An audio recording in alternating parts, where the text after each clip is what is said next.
Okay, hello everybody as you start coming in. Hi everyone.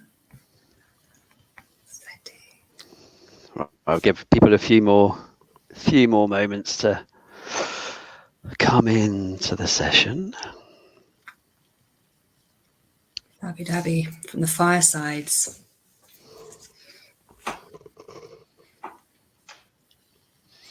So say hello to everyone. I'm in Norwich today, and for those of you who are slowly going back to offices, this is my second day in the office after 18 months of being away. It's a bit of a novelty, I've got to say. This is some of my other dear RSPB colleagues who are Norwich bound around me. So I haven't got screaming children or a dog to attend to. It's a novelty. I'm still in the kitchen, so I'll get there. So let's just see whether the chat function is working. So please, pop in who you are and where you're from. See whether that's working all right, and then we can crack on. Dabby dabby.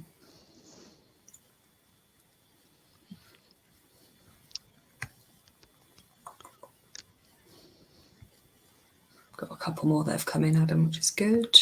Yeah. Hi, Dougie. All Perth.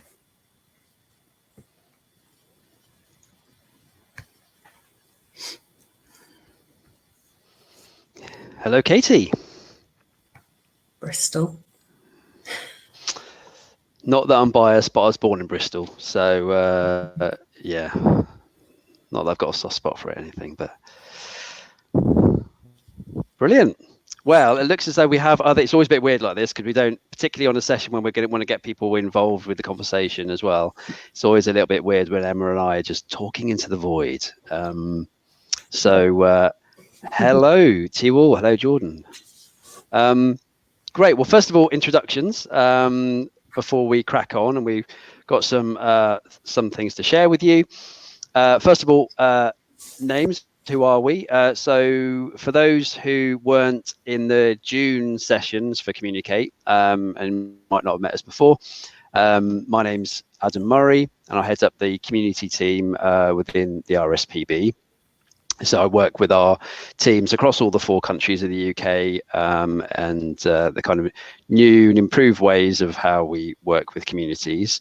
And within my team, we have... Hello. So I'm Emma. Hi, folks. Lovely to see some faces again. And to all the new folks, as Adam says, welcome. So I'm the Community Development Manager, and I work alongside Adam, again, helping communities across the UK and looking at developing pieces of work that help communities and the RSPB come together. So nature and communities connecting forever. Love it. Great. Well, just a sort of few housekeeping things. This session, we're going to give a bit of an update. For those of you who weren't in the sessions back in June, there's no worries at all. We'll give you a bit of an update and a background to where we've come from. We are going to be asking people to sort of use the chat function to give some of their thoughts. This is not just us doing a blurb out into the world. This is very much trying to get some feedback and ideas from yourself as well, as you'll see very much from the kind of the co-designing principles that we're talking about. So Emma is going to be in charge of sharing screen and the sort of slide decks, and there'll be prompts throughout for us to sort of get involved. While we're going to be taking it in turns to sort of chat to you guys, and while we do that, the other one of us will keep an eye on the chat as well. We'll kind of keep updates. If you've got any thoughts or anything, please do chuck them in the chat bar. And at the end, we will hopefully have some time for sort of Q&As as well, so we can do that at the end. So with that in mind, Emma. Yes, I shall go ahead. Let me know when you can see it, Adam. The blue wheel of death whilst it shares. There we go. We're good. We are good. Cracking. Fabulous. So yeah, obviously, thank you first of all for Communicate and the team and Savita for inviting us back. Obviously, we didn't do too badly last time in June, so that's a relief, first of all. So thanks for having us back. And as part of this Communicate sessions, when we're all kind of looking at that idea of, that sort of leads up to the COPs, the other part of the sessions is actually that how we can look at that kind of urgent and ongoing work, engaging people with the environment. And with that in mind, we've kind of had that in the back of our minds generally over the last 6 to 12 months as an organisation at the RSPB, and very much thinking about how we can change things up in possibly the ways that we've been doing stuff in the past as an organisation. And one of the key things of doing that is trying to look at how we can go from a very sort of well-established, biggest conservation charity in Europe, but actually how can we make ourselves more relevant and be most useful when working with communities as well. So with that in mind, over the last sort of 6 to 12 months, we started off by thinking, well, how can we do this, and how can we be most useful? So what we want to do in this session today is, first of all, let you know what the Community Action Collective is, because Emma and I are very proud to be part of that collective, understand how and why we did a playbook and what that is. We'd love for you to be inspired and feel supported so that you can actually reach out within your organisations to communities, and then also ideally we'd love it at the end whether you can actually feel as though you want to join part of the collective using the playbook, and ultimately giving us feedback on that playbook and some stories that you have either seen within your work or within your communities as well. So very much a sort of collaborative approach to moving this piece of thing forward. So with that in mind, next slide please, Emma. Like I said, over the last sort of 6 to 12 months, we've been getting together with a group of amazing different organisations who have ultimately been all working either with, through, or for communities in lots of different ways, whether that's through urban green spaces, whether that's through species recovery, whether that's through justice. But ultimately, we were all in one way or another coalescing around this point of how we can work differently with communities. Some of them, and we're very honoured that we've got Jeremy Hymans coming in after us. I feel as though we're a slightly rubbish support act if we were a music gig. But we're actually, allude to the fact of that difference between those kind of old power organisations and new power ways of working, and that kind of transition and balance between the two. And what's great is a lot of the organisations we've been working with are big and small, and we've all come together to ask ourselves some of those sort of big questions about how to work in a lot more participatory, new power kind of way with communities, so that we all feel as though we've got the confidence to do that. So the first question we all kind of asked ourselves back in January, I think it was actually how might we work together supporting communities to unleash their power to act for people, place and planet. So first of all, it's worth sort of noting that this is very much sort of stepping away from that kind of old power approach of big NGOs going into a community, doing stuff to those communities, money, budget, funding, resources drying up and then disappearing off again, and not that kind of sustainable approach to doing things. So it's very much in that kind of way of understanding that a lot of communities are at the coalface of the impacts of the nature and climate emergency, and that actually we need to think about how we as big organizations, small organizations, individuals can actually work with communities, and how we can actually support them and actually have a very much kind of different way of working across the board. So like I said, this is very much in the idea of the kind of shifting that idea from old to new power. But hopefully if you stick around for Jeremy's keynote speech at the end of today, you'll be able to find out a lot more.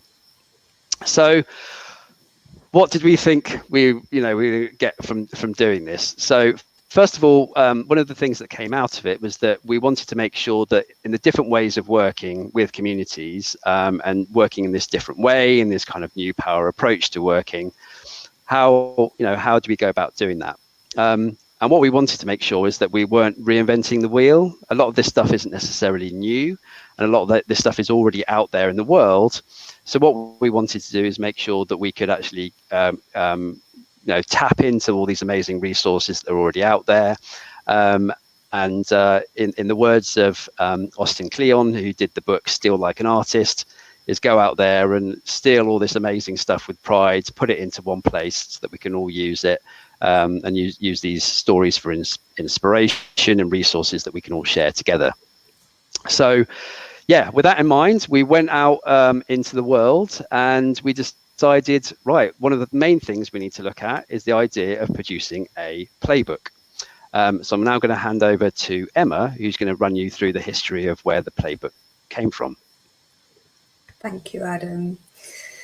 Yes, so absolutely, as Adam's said, folks, essentially in order for us to have that one-stop shop for all things community action, using that co-designed, co-participatory approach, we stole with pride the idea of a playbook. So what is a playbook? Essentially, a playbook is a way of bringing together the best strategies, ways of working, and practical guides in order for best practice. So essentially, it's the culmination, it's the best of the very best. So that's not only what a playbook is, but why do a playbook at all? And who is the playbook for? So essentially, it is being created for any organisation working with and for communities that may want to take action relevant to people, place and planet. So we've tried to ensure that it's as inclusive and approachable as possible. And whose playbook is this?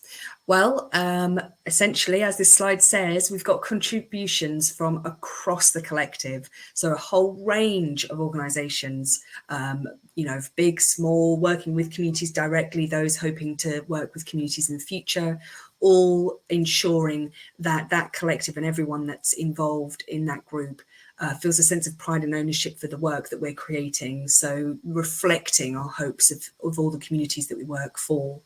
And we're hoping that it provides a platform for their stories as well, and ours, sitting alongside each other and inspiring further communities to act for people, place and planet.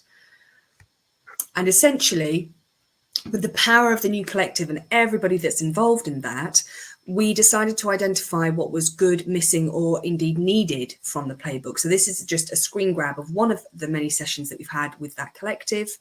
And the answers have inspired the content for this new work. So it truly is a co-creative piece. The guiding themes and principles were just some of the gaps identified with regards to communities and community work. So what we're going to do now in the true ethos of co-creation is we'd like to ask you guys what you feel you're doing within your own work. I've seen some people in the chat, so I have been keeping an eye, and we've got people from a whole range of different organisations, which is so lovely to see. So we'd like to just open up. You can either put into the chat bar, feel free, or if you'd like, we'd love to have one or a few of you up with us on this stage. So we'd love for you to share whether you are working with 3 or 4 communities who are taking action for people, place and planet. We'd just love to hear a little bit about that. So obviously we'll leave a couple of minutes for people to pop their ideas into the session. Happy to share. And what I was going to sort of add in there as well is that idea of it might be just that you're an organisation that's working with communities directly through just the importance of people and whether it's loneliness or social cohesion, or it might be very much around sort of improving the sense of place, or it might be around very specifically sort of nature-based solutions, climate-based actions, lots of things like that. So it might be one or many of those different those 3 different things, but they might be kind of interlinked as well. Exactly. So, and you can see a copy of the playbook, folks, that the Natural History Consulting very kindly popped into the chat. But folks, to the organisers, sorry, are we able to bring either Jen or Matthew in just to discuss their ideas. Amazing. Hi, Jen. How are you? Is your internet all right? You did say it's not brilliant. Oh, maybe not. And Matthew's joined us as well. Hello. Hi, Matthew. Jen, did you want to kickstart us off? What are you? Can you hear me now? Yes, we can. Yeah. Yeah, I can give a brief outline. I mean, there's actually a couple of things I can think of that it applies to. But late today at 5:30, actually, I've got another meeting, which is with Chelmsford Science and Engineering Society. Sorry, I did say my internet connection is not the best, so I probably keep cutting out. And so we've got an event tomorrow, which is part of a series of events we're running remotely via Zoom. And that is trying to connect local authorities, industry and members of the community to talk about these sorts of issues. So the one we've got tomorrow, we sort of have spotlights on different areas. The one tomorrow is specifically about inclusion. Brilliant. Group for Chelmsford Science and Engineering Society. So trying to come up with a playbook for the way that we work is probably not a bad idea. But I'm also involved more generally. So on Saturday, I was at an event that was set up, I think, by Essex Book Festival and local councils that tries to get young people more involved in what the council are doing with things like Essex Climate Action Commission. And so that was really encouraging. It was trying to come up with concrete things that we want to do coming out of that. And it is connecting the community about a lot more. There's all of these different groups though that work locally, and probably coming together with them to come up with some sort of community action plan or playbook would be a good idea, because yeah, like I say, there's lots of things going on in different areas and a number of people are involved in multiple of these different things, and then you bump into the same people, and yeah, if we want to reach out and reach even more people, it's probably a good idea to Definitely kind of have an actual strategy for doing that. Well, hopefully, Jen. No, thank you so much for sharing. That sounds amazing. And hopefully, this playbook is going to be able to help yourself and others in a similar situation. And exactly as you say, there's so much duplication. It's something that the collective recognised, that we were all essentially trying to work towards the same goal, but there was nothing really that was bringing us together in a really impactful way, with a really shared ethos, but that framework that kind of allows us all to work with consistency within communities. So I really hope that this playbook could help you. Matthew, we've only got a few more minutes. So Matthew, would you like to share yours? Thank you so much, Jen. Hi, hi Emma, hi Adam. Thanks for inviting me to talk. So I'm Matthew Lipton. I'm the Commons and Biodiversity Manager for South Gloucestershire Council. And I've had to try and find ways to do more with less, as I'm sure many other councils are doing.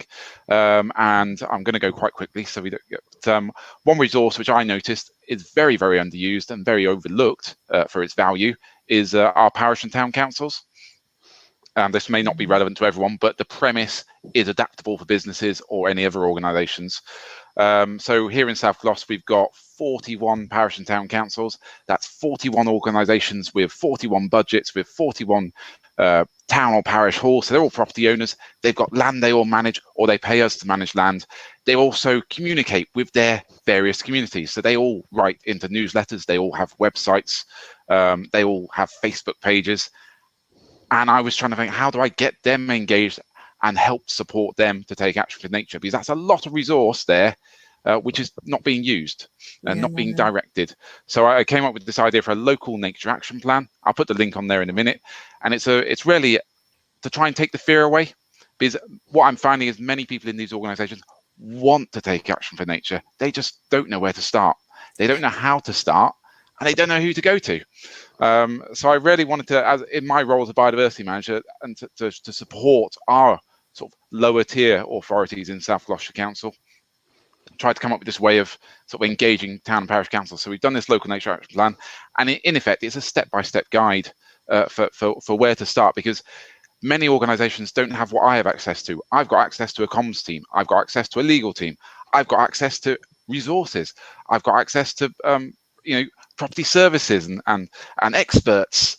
And it's trying to make sure that they can access some of that somehow, so that they can support their process and go on. Parish and town councils, they're all populated by volunteers, so it's supporting them easily. So we're doing a series of webinars. We've just done our last one last Thursday, which was a swift recovery. So that was about how to a specific project, about how to do a project for Swifts.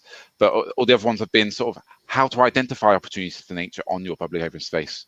You don't have to be an ecologist to do this. So it's a really simple process, or that's what it's tried to be. Because there's so many toolkits out there that they're very confusing or frightening. And the idea was just to be a very, very step-by-step. Start with recognize what you've got. Who are your stakeholders? What is a stakeholder? How to communicate with them? How am I going to do it? Well, you're a parish council. Assign some of your budget to it. Use some of your Section 106 money. Go to the local business and ask them if they'll buy some trees for you. It's really, really simple, but it's getting engaged. We've got 41 parish and town councils. So far, I've got just about 10 of them signed up, have told me they are making their local nature action plan. So that's a quarter. I think that's quite good for a start. So that's I just wanted to share that with you. I'll put the link on now, but it's just taking fear away from it. Fear of action. So many people want to do it. They just don't know how to. Exactly. It's giving them that support. Yeah. No, that's amazing, Matthew. Absolutely. Please do share that with us. Oh, that's fantastic. What a story of success. And yeah, do link with us as well, Matthew. Thank you so much for both Matthew and Jen for sharing that. Thanks very much. Adam, was there anything in the chat that had come up? Well, there's some other really good examples from Nikki and Naomi, and what's interesting is that kind of like a lot of organizations are shifting that approach to realizing quite often, because of lack of resources and budget cuts and things like that, that to actually be a lot more sustainable, it's actually, again, helping those communities to realize that they have that agency and that power, and actually they can do a lot. And sometimes it is around that just little nudge, that little boost of confidence to actually like send them on their way, which is great. So yeah, some great examples. So please keep them coming, people. Thank you. Love it. Thank you so much. So we'll go into the next session then, folks. Thank you so much for everyone that contributed. As Adam said, please do continue to chat to us. I'm going to keep an eye on the chat now, and I'm going to hand over to Adam, who's going to talk us through the content of the playbook. Over to you, Adam. Lovely. Thank you very much. So that was really useful just to show, and even in those kind of like 30 or so organizations that are within the collective, and like I say, big and small organizations, it's just amazing around the vast amount of great examples that are already out there. And as we'll come on to later on in this session, we'll realize that actually those stories of actions that are already going on are really massively inspiring to sort of boost people's confidence. So what was this playbook content looking about? So there were three main areas that were kind of highlighted across the group of different organizations. One was around guiding themes. So there's kind of overarching ways of working with communities that were kind of consistent across the board, across all these different stories that we're hearing of. Then we were like, enough of the talking, let's get down to business. What are those practical tips that I can actually pick and choose from to actually have a go and try doing this? And then, like I said, last but not least, that idea of real stories of people who are actually going out there, organizations that are going out there, working with and through and for communities to take action in a way that is relevant to them. So what we're going to do now is like run through some of those different sections. So first of all, we've got our guiding themes. Thank you, Emma. If you could just jump to the next slide. Ooh. Technical difficulties. Lovely, thank you. So as you can see, here are the sort of 10 overarching themes that were consistent sort of learnings across all the different organizations that we've been speaking to together. And so As to sort of pick out one as an example, I'm actually part of a community group myself here in Norwich, and I know the sort of the supporting organisations that were around us. It was really, really important that they kind of started off with the conversation around what was important for us. So that idea of meeting people where they are, that one in the middle there, and that was a sort of key example for us, because when we were having the conversations with these supporting organisations, they may have had particular agendas, but they were really, really open to say, well, what is important to you? And even though at the time it was very much around safety and the importance of safety of our local green spaces, where our kids and our families and friends were sort of using on a daily basis, it was only 3 or 4 years down the line that we could start having conversations around improving biodiversity. So that was kind of, for me personally, a really good example of making sure that when you do have those conversations with community groups, that you start listening and start really understanding where they are at, rather than going in with your own agenda. So as you can see there, sort of 10 different examples of sort of consistent themes across the board, and very much, as you'll see hopefully when Jeremy speaks later, a lot of these are very much more in that kind of new power ways of working. So a lot more participatory, a lot more about listening, a lot more about inclusivity and accessibility to all as well. Thank you, Emma. So next up is the nitty-gritty, people. So hopefully this is the stuff that will be really useful for all of your organizations. And like I said, we went out from kind of like May onwards. We were doing a complete trawl of all the different stuff that's out there, but also running a few different workshops with the different organizations to actually figure out what the practical tips are when working with communities. And as you'll see, as we move on to the next slide, it also helped us to identify if there are any gaps as well in the sort of practical advice that was already out there. So these are some of the sort of practical tips. And as you can see, well, there's 16 of them. But I guess the important thing here is whether you can consider this like a sort of sweetie pick and mix, or we've actually turned this into a bingo session that you can run with teams as well, where you don't have to have all of these to have successful working with communities, but actually you can pick and choose which ones of these are most relevant for you and your teams as well. So part of the playbook itself, if you go into it and have a look, it breaks down these different practical tips, giving you some summaries and also signposting you into directions of other organizations as well. So when you start looking at one as an example, for me personally, some of my favorites, sorry, if you go back just 1 second. Oh, sorry, Adam. That's all right. If we look at some of the ones that are my personal favorites, they include things like writing a collective vision with the communities, using the kind of more asset-based community development principles when you're understanding what is strong within your community and not what is wrong. So that kind of idea of knowing what your gifts are, and also making your communications work harder for you, and how you can sort of like help communities understand the different communication channels there are, and which ones actually are relevant for what they're trying to do and the audiences that they're trying to engage with. So there's some of my personal favorites, which I know that we've used in the past as well. So yeah, as well as those practical tips, thanks Emma, we also had an opportunity of realizing that we couldn't cram every different resource that's out there. So for example, Matthew's amazing sort of local action plan template, for example, we could signpost people to as well. If I just zoom through these now, these are some of the additional online resources that all of us have access to as well. So whether that's the lovely people at the Eden Project communities, they've got some very practical tips they can do. The My Community website is a really sort of useful way of getting hints and tips around all manner of different things, from fundraising through to all manner of different things as well. So it's really easy to use website. The guys at the lottery, over their many years of working with community projects, have pulled together this community planning toolkit. So very practical ideas of how to actually engage with communities running events that allow you to gather really sort of interesting information. So there's loads of great stuff on there. And last but not least, we also have this, and actually personally working with my community group in Norwich, this is where Norwich City Council Community Enabling Team actually signposted us, and this is the resource centre, which is interestingly just based in Brighton, but it's actually got 4 community groups. If you ever get an interested individual or group coming to you, then it's a great idea to sort of send them over to this, because it's a really useful way of practically setting up a groups and doing that.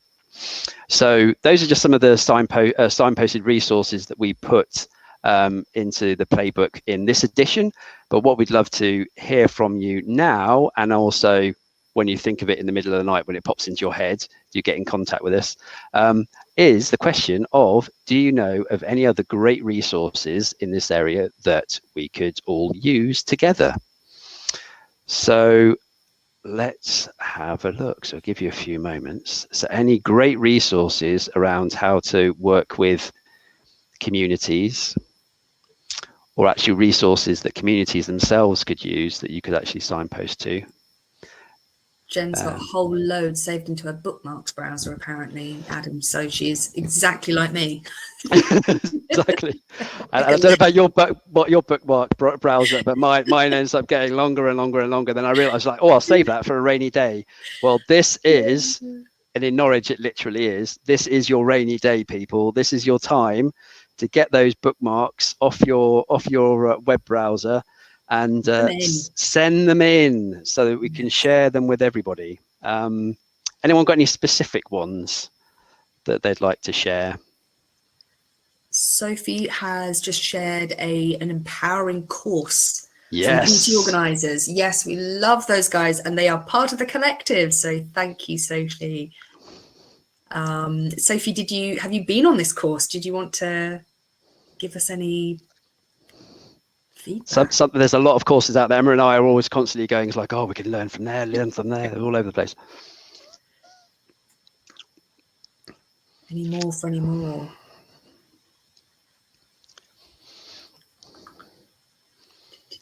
Otherwise, what we will do is, like you say, if you do come across any, what we're going to do is make sure that this is completely kind of iterative process with these playbooks, and we'll have numerous different editions as they move throughout the years. So literally, if you find something good, don't only bookmark it, send it in to us, and then we can add it to the next edition of the playbook as well, and then share it around everyone. We've got another one, Adam, from Lucy in the chat. She's part of the CAG Devon group, which is absolutely fabulous. And Nikki Rivers has put in wildlife trusts. Actions, which is, amazing. Adam, which ones would you say that we use the most as well, whilst people are sending theirs in? Oh, I mean, there's a couple. So in the past, I would say, really practically speaking, and this is from me, like I say, being part of a community group myself, it's those really sort of simple, easy to use stuff around, like if you want to do a press release, and if you haven't worked in a comms team or anything like that, how on earth do you write a press release? How do you do social media? And the guys at Eden Project Communities are great at kind of doing some of that. And like I said, the resource centre as well is fab.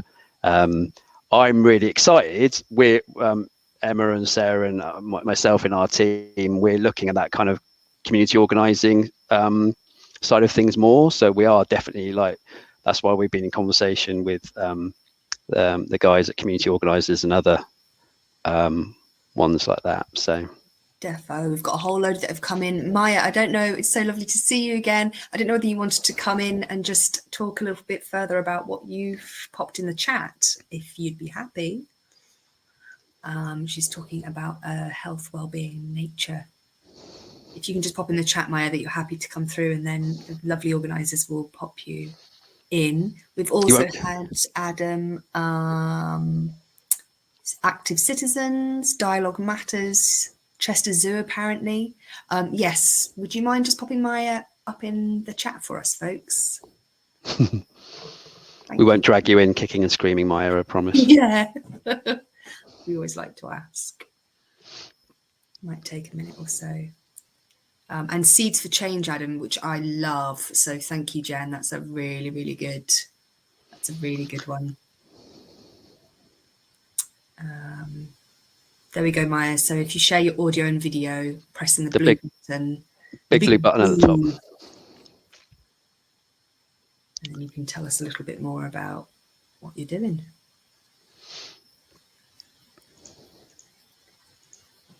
The big blue button. Hopefully it's there. Has anyone else got anything that they'd like to share in the chat? That's no worries, Maya. Don't worry.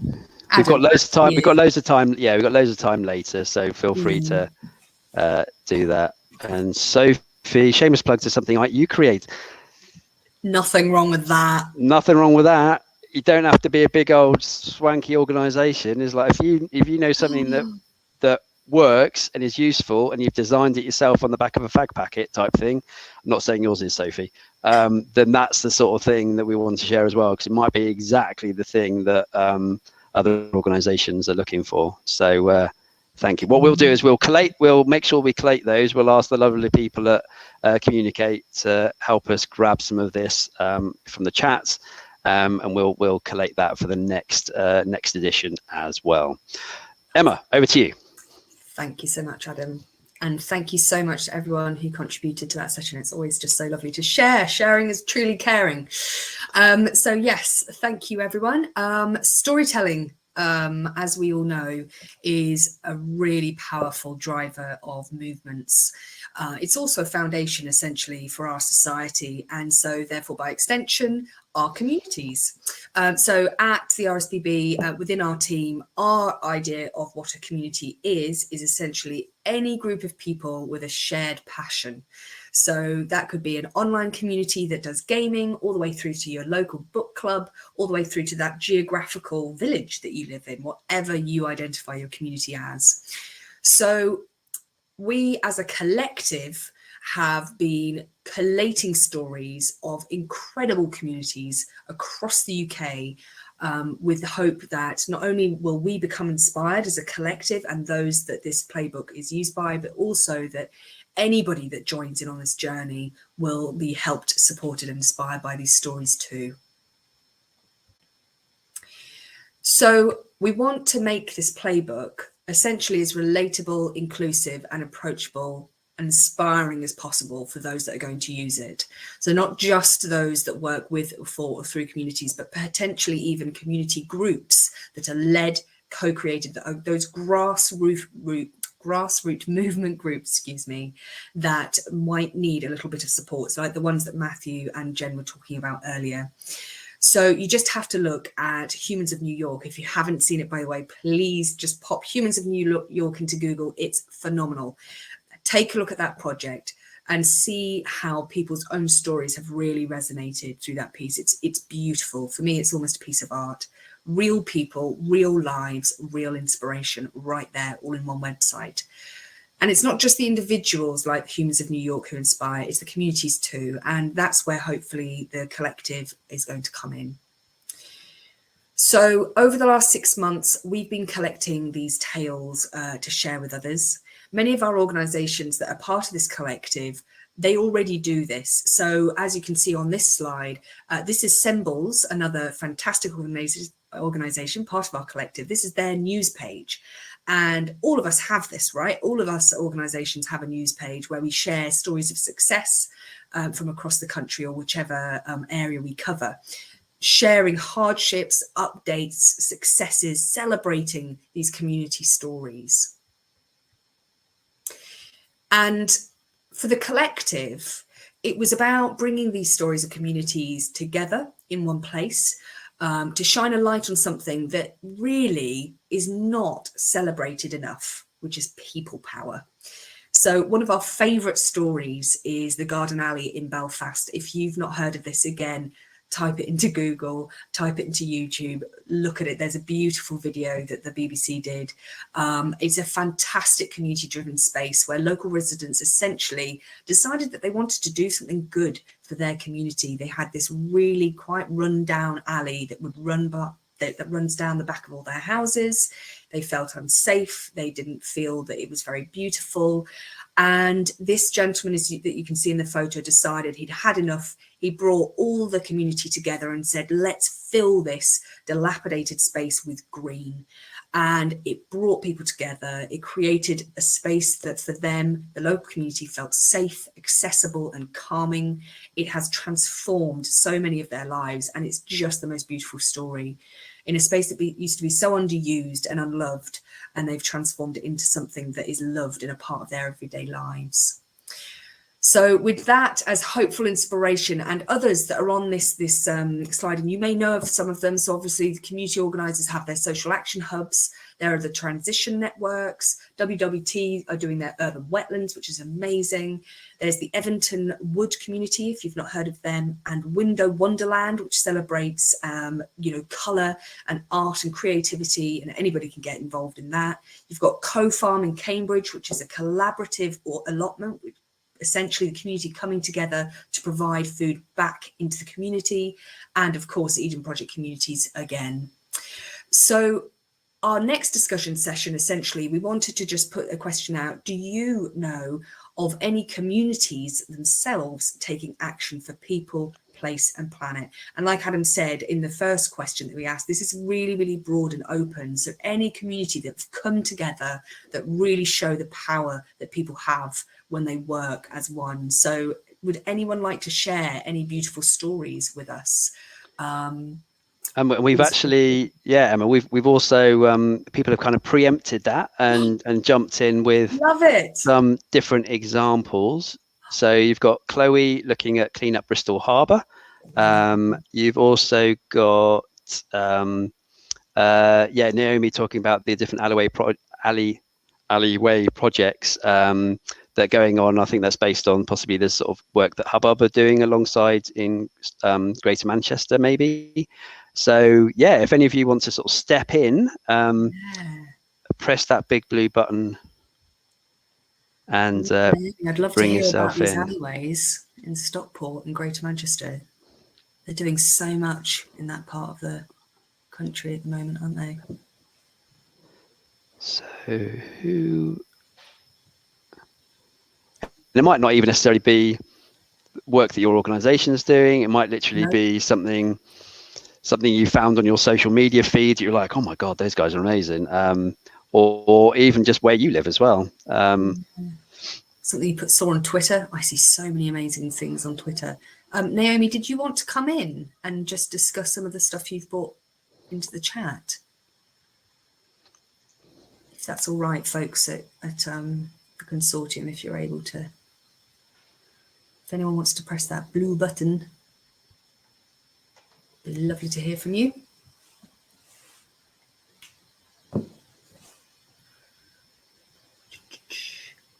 I think, what about you, Adam? What's your best story?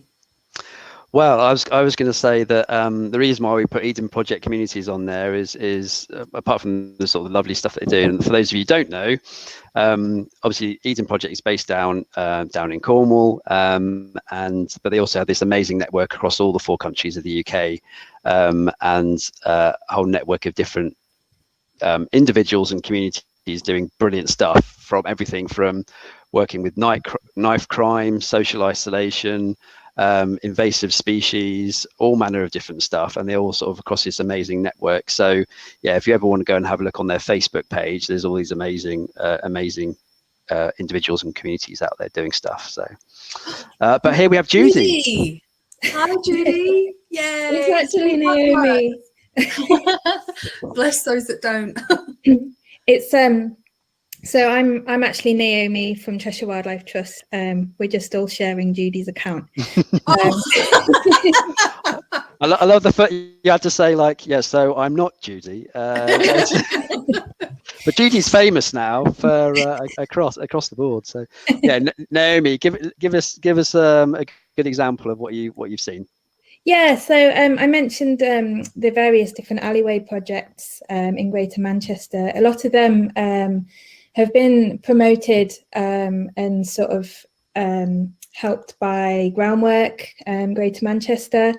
And I mean, I live in a sort of terraced area in Stockport, and there's about 3 or 4 different alleyway projects just in my area. So it's becoming a really popular movement up here in the north. And another organisation I wanted to highlight were they're called MUD, or Manchester Urban Diggers.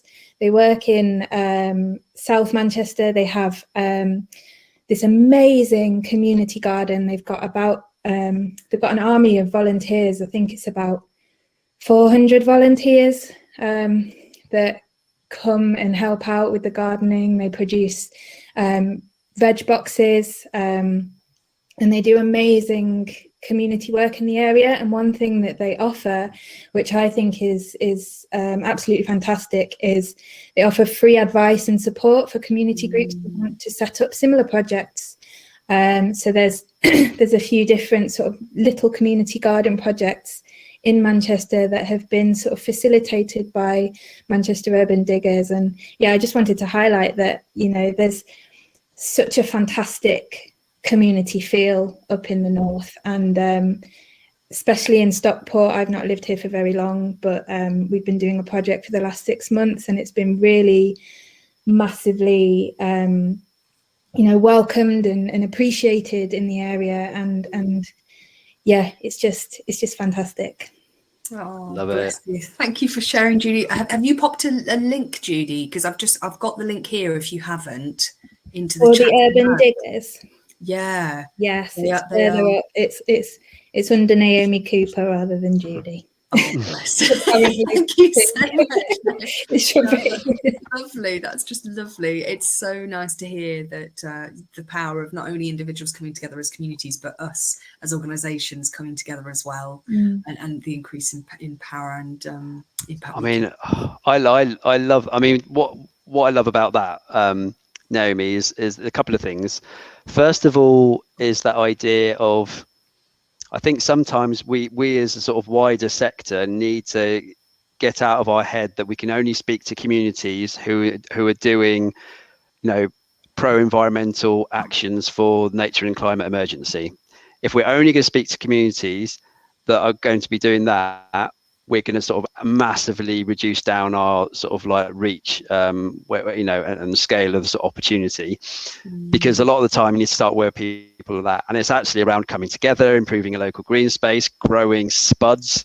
And you might think, what on earth has that got to do with the nature and climate emergency? But what that does, you can start seeing that interesting kind of theory of change from going from that point into things like, green corridors across cities, greening of cities, that amazing potential. And I've been working on a sabbatical over the summer of the power of community groups coming together. And there are not many examples of community groups actually coming together to deliver stuff bigger than just what's in their own patch. So that example of MUD, where they're saying, we'll give free advice to others who are interested, is brilliant. Because then you can start seeing, imagine then, if you then started going to the local councils, whoever, and saying, we need to have, say that there's a nature and climate emergency, we need to have a greener city, we need to have green corridors throughout the city as well. And you've got an entire movement of communities that are already doing amazing stuff. So that just, on so many levels, is just bloody awesome. So love it. And it kind of reflects, doesn't it, Adam, the collective as well, the fact that we've got these organisations who specialise in such a range of different things. It's kind of hopefully reflective, we'd like to think, of the communities, the fact that you have such a range of people with such a range of skills and expertise, and it's about unleashing their power. And hopefully we can love it. Get something really inclusive. Right, Adam, I reckon we're on to we need to wrap up. We need to wrap up. Yeah. Thank you so much, everyone. And thank you, Naomi, for coming up. Brilliant. Right, let me go on to the next slide. So over to you, Adam. Yeah, thanks, Naomi, for that. Thank you, Emma. Okay, so like I said, there's brilliant examples there. And this afternoon, like we said, we really wanted to look at how we could, first of all, highlight what the Community Action Collective is and how we sort of came together, and how we went about co-designing that playbook. So hopefully we've given you a bit of an idea about that, and hopefully we've inspired you and you feel as though there's actually a support network yourselves of people that you can come to think about how to reach out to communities. Now, what this also does is begins to sort of shift many organizations, like so many people have already talked about, from that kind of old power, traditional ways of doing things into this much more sort of new power ways of doing things as well. So it's amazing, like I said, that we've got Jeremy Hyman's coming in to talk about new power. If you haven't read the book, I'm rubbish at reading, so I got it on Audible and listened to it as well. You have a look at this, because what it really does is starts to look at how we can come together and work across sectors in ways that are a lot more participatory with communities. And I hope that we can actually stick around and listen to the talk after us, which is starting at 12:30. So what that kind of, I'm not going to do any spoilers here, but ultimately what we're saying is that in order for us to, the world's on fire, we need to go out there and work in a very different way, because what we've been doing a lot of the time is either isolated pockets of awesomeness, but we're not getting the scale of ambition of work that we need to be doing. So we need to change the way we do things. So if you go to the next slide, thank you. So what that kind of looks at, and this is one of the slides from the New Power book, is shift the way that we work as different organizations into those kind of new power ways of doing things. So actually, even just that approach of us coming together and co-designing a playbook, rather than just one of those organizations saying, come on, everybody, this is what you should be doing. That kind of participatory approach is very much of that ethos of getting into that more kind of participatory new power behaviors. But there's also another great thing. You can see that I've read this over the summer, and it's my new favorite book in the whole world ever. The other thing that comes out of it is that idea of how do we make this sort of stuff with a great idea, like that gem of an idea that we had at the beginning of the year, spread and have more and more impact. So in order to do that, the New Power book starts looking at this idea of how an idea spreads through being ACE, through being actionable, connected, and extensible. I didn't know what that meant. It basically means you can riff off an idea, make it your own, and send it out into the world as well. So that idea that we had about the playbook and coming together and working in a very different way that we had at the beginning of the year, here's our opportunity to make that idea spread as well, and which is why we've come along to see you all today. So how can we make this idea spread? If we move over to the next slide, please. Well, first of all, actionable is that, first of all, you can use this playbook. We've put the playbook itself on the National History Consortium's website. There's a link at the beginning of this in the chat. Go out there, use it in whichever way is relevant to you, but just go out there and have a play and use it. And importantly, feedback to us about how we can improve it and make it different and more relevant. Feel connected. Well, we're all part of this amazing collective, and it's increasingly 30, 40 different organizations are all dipped in and out of the different sessions that we've been running and the sort of like chats that we've been having together. And last of all, make it extensible. So riff off it and do your own thing. So for that, we basically need your practical tips around how you've worked in this kind of more new power way with communities, and that idea of actually sending in your stories that are kind of relevant to your patch, whether that's big, small, doesn't really matter, because ultimately we can actually put those into the second edition of the playbook when it next comes out. So it's a great idea. People seem to be really loving it. I hope you guys have sort of loved it as well. So we want to carry on the conversation. So how to go about doing that? If you're using social media, then you can use the hashtag community action, and we'll start sort of digging into that. We'll be taking all of the comments that are in the chat bar today as well. And like I said, we're the kind of, Emma and I, we're representing all of those 30 odd different organizations. So we could give you all of those emails to 30 different organizations, but to make life easier for you, we've given just our sort of general one that you can get in contact with as well at the community at rspb.org.uk. So please do get in touch as well. This only works if it starts spreading and starts being used far and wide, and it's relevant, so that we can make it stick across all these different organizations. So thank you for your time. We have a few minutes left before Jeremy comes on to the stage. So thank you from me. Emma, over to you. Thank you so much, folks, and thank you so much for everyone who contributed. And as Adam says, please do get in touch with anything. But yeah, we've got a few minutes, Adam. Should we see if anyone wants to say any last words of wisdom? So should we stop sharing and then? Yeah, let me do that. Lovely. Ellie can kick us off as and when we need to. Absolutely. And I've just put our emails in the chat, folks, as well as that community one, just so that you have it to hand. And the playbook is pinned as well to the chat, folks. I can't see any questions specifically, but thank you so much. There is so much shared to the organisers. Yeah, as Adam said, if you're able to pop all of this into one thing for us, that would be amazing. And we do have one question in the Q&A tab. So from somebody anonymous, maybe a naive question, but what does the community mean? As someone interested in but not actively involved in this area, who are we actually talking about specifically? Good question. And generally what we talk about is there's two different ways of viewing communities. First of all, in a place-based approach, so geographical area. And they can be what we call kind of hyperlocal communities. So one's a very, very localized street level. So all those people have set up WhatsApp groups during the pandemic. That's a very sort of hyperlocal community, all the way through to, neighborhoods, wards, villages, towns, cities, county. You can be a community of any different size and scale. It tends to be around a key sort of issue. And that's where the kind of like online thematic communities come into play as well. So you might have, I know, for example, at the RSPB, we have very specific communities around wildlife gardening, for example, and they have a key audience around a particular theme.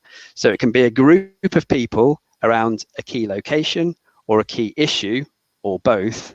So that's what we talk about when we talk about communities. Sometimes it can be like one or two people. Those dynamic dynamos that we talk about in the practical tips. Sometimes it could be hundreds of people. So yeah, good question. Thank you for asking. Really good question. And we've just had Maya's going to, thank you, Maya. She's going to let colleagues know about the playbook.